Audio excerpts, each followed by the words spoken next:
Players have been disappointed for a very long time, and there are a number of reasons for that. One of the reasons is that there is just not enough focus on combat, that being the missing endgame, and also just that Genshin does not give a fuck and does not update their quality of life features. And that's fine, because it seems that Genshin is taking another path. It seems that Genshin is willing to take more of a form of a game that's more about the scenery and more about the experience and the music. For me, that's perfect, because I love such things. I love the exploration, I love the beautiful scenery, I love the beautiful music. But I also love the combat. In fact, I pretty much love everything. But I understand that for some people who only love combat and the action-packed aspects of Genshin, this is very disappointing, because there is no semblance of any change coming from MiHoYo in that aspect, which is sad.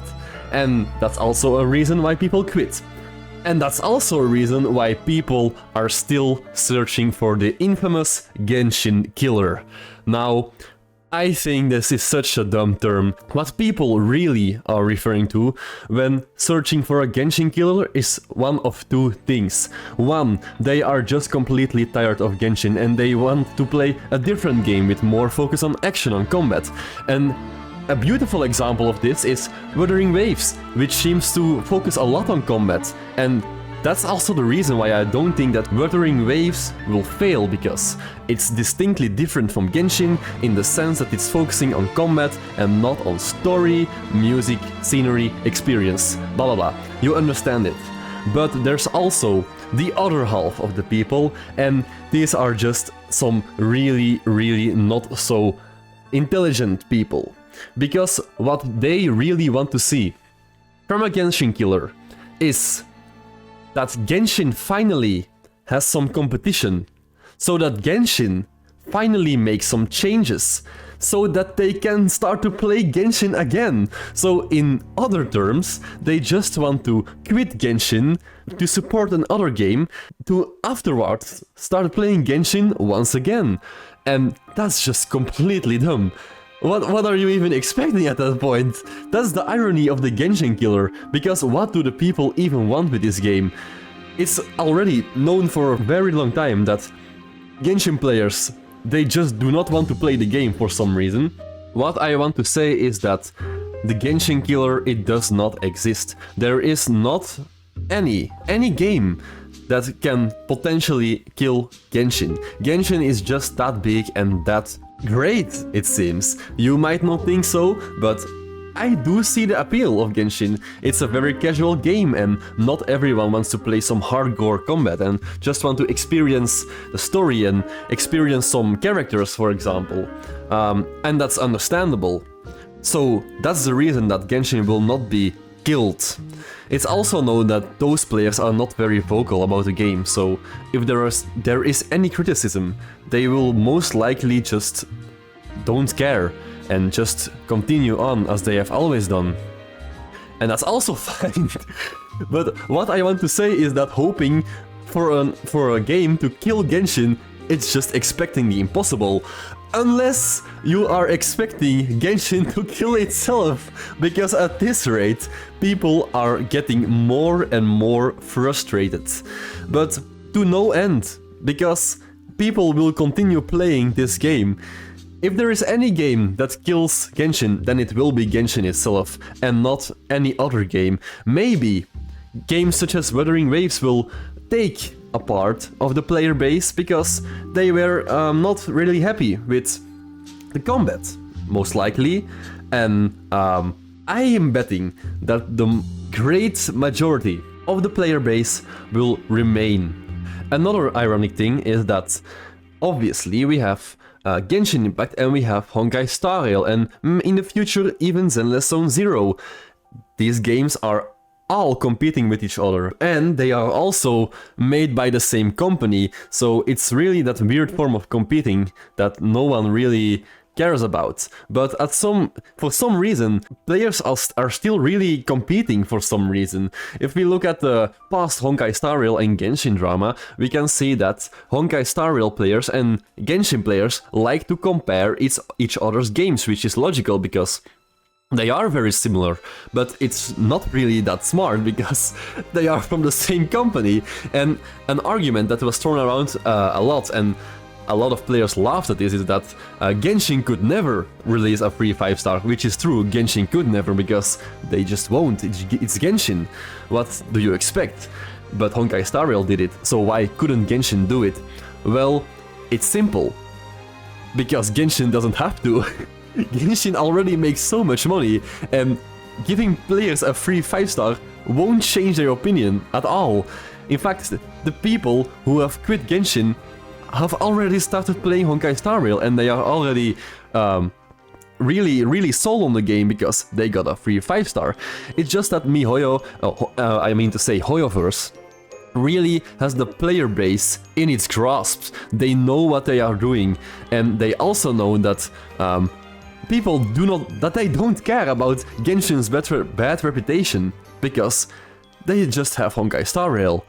You know, I just thought of something that perfectly describes the situation we are in. You know that meme, like, the illusion of choice, and then on the right side we have Genshin Impact, and on the left side we have Honkai Star Rail, and then Honkai Star Rail players are saying, Lamao, Genshin could never, but it's the same fucking thing, so what does it even matter? Now, I just wanted to add that to my beautiful video. Let's say that Honkai Star Rail releases another free 5-star. I mean, everyone will be completely shaken, everyone will be completely hyped, and that's a great thing for the community. But it goes without saying that a lot of people will start flaming Genshin again, and for good reason, because Genshin could never. I mean, what do you expect at this point? But this is not something that Hoyoverse wants, because they want their player base to feel they want to make money, obviously. And if Genshin really gets bad ratings, they instead of giving Genshin a free 5-star, they will just stop giving Honkai Star Rail free 5-stars, so that Genshin players won't expect their game to also receive a free 5-star, which is very logical if you think about it, but that's also the reason why it's so not smart for the people to complain about it. And I know, and most people know, that a lot of Genshin players also play Honkai Star Rail, so there is no reason for competition. But it goes without saying that Honkai Star Rail is really more player-base focused, and they have done a lot of great things that Genshin just simply hasn't done. But just to reiterate, Genshin does not have to do that, because Genshin is still more popular for some reason. And that's the reason why we won't see a free 5-star in the game. Now, this video may age very poorly, because I do have positive hopes. Yes, I still have hope for the game for some reason, but honestly, I love the updates. I love the recent update with the Lantern Ride. I always enjoy that, and I respect the developer's decision to make Genshin a more story and experience focused game. And I also think that Genshin is really shining lately in that aspect. We know that the story in Genshin has been really bad in the past few years. We have hit some really low lows, that's what I want to say. But recently with the Fontaine Quest and all the other events, I am positive that it's really entertaining, and Genshin is still a really fun game, but it's just a shame that they don't want to utilize the gorgeous combat system. As I said in the previous video, in which I calmly explained that Geo is absolute terrible garbage. It seems that Genshin just doesn't care about the combat system. Which is a shame, but it's also fine, and it's also a pretty smart decision from the developers. And why do I think that? Well, it's actually really simple. Again, we have 3 games from Hoyoverse. We have Honkai, we have Honkai Star Rail, and we have Genshin. And in the future we will even have Zenless Zone Zero. Why do I say this? Well, it's actually, again, it's really simple, because what Hoyoverse is doing is splitting the community, which was almost all Genshin players previously, into different games. And if you are really perceptive, you might notice that each one of these games is focused on a completely different aspect. We know that Honkai Star Rail is turn-based, and turn-based is not for everyone, that's true. But for those who like turn-based, Honkai Star Rail is an ideal game because the combat is, as always, really great. Really gay. Oh, really great. However, Genshin released earlier, and now it's not focusing on the combat as much as previously. Now that's because we now have Zenless Zone Zero, which has action-focused combat that really does resemble Genshin's. Yes, I think it's fair to say that it resembles Genshin because it's also action-based and character-based and etc. So what's Genshin doing? What's Hoyoverse doing here? It's splitting up every one of these games. So if Zenless Zone Zero is action fighting game focused and Honkai Star Rail is turn-based focused, then what will Genshin become? Now it's really obvious, but Genshin will go the story, landscape, music, experience route. So not focusing on combat and not focusing on difficulty. Which is a shame, but also respectable. If the other games deliver, that is. I still hope that Genshin will someday create an endless abyss or something. Or a simulated universe like thingy. As a player, sometimes you have to imagine the entire situation from the other side. And the other side, that being Hoyoverse at this point. I'm not trying to defend a big corporation, naturally. Because I just want the best for the game. But the decision is actually really logical from Hoyoverse's standpoint. And the decision to also not give rewards in Genshin is also really logical. It's a shame, but it's smart. And why does Honkai Star Rail give rewards? Well, it's simple. It's because it's a new game. It has to prove itself. I mean, when Genshin came out, everyone played it anyway. There was never any reason for Genshin to prove itself. It was a massive hit from the start.